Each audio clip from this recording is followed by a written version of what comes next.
या बातमीपत्राचं प्रायोजक आहे पूर्व विभागातील नावाजलेले उद्योजक श्री राजय्या प्रभाकर गज्जाम यांचे प्रभाकर स्टील, प्रोप्रायटर राजय्या गज्जाम, 94 2359 1259।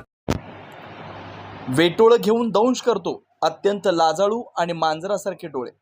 पुण्यातील भोर येथील बनेश्वर परिसरात बेडडोम मांजऱ्या साप नावाचा एक दुर्मिळ प्रजातीचा साप आढळून आलाय। स्थानिक शेतकऱ्यांच्या बाईकच्या पुढच्या कॅपमध्ये हा साप आढळून आलाय। शेतकरी करण जाधव यांना हा साप दिसला। त्यांनी तात्काळ पुणे जिल्हा वन्यजीव आणि सर्परक्षक असोसिएशनचे कार्याध्यक्ष सदस्य विशाल शिंदे यांना कळवलं।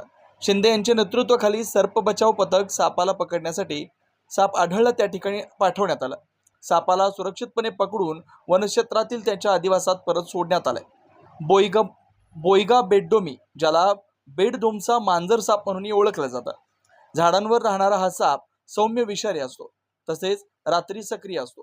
या प्रजातीच्या सापाचे डोळे मांजरासारखे मोठे असतात, म्हणून त्याला कॅट स्नेक असेही म्हटलं जातं। हा साप अत्यंत लाजाळू आणि मानवापासून दूर राहणारा असतो, तसेच सुमारे 1 मीटर लांबीचा असतो आणि त्याच्या अंगावर फिक्कट पट्टे असतात। Shri Markandey butterfly garden Montessori English medium school, play group ते 4थी पर्यंत सीबीएसई पॅटर्नच्या शिक्षणासाठी आजच प्रवेश घ्या। मोबाईल क्रमांक 8668 34 49 79।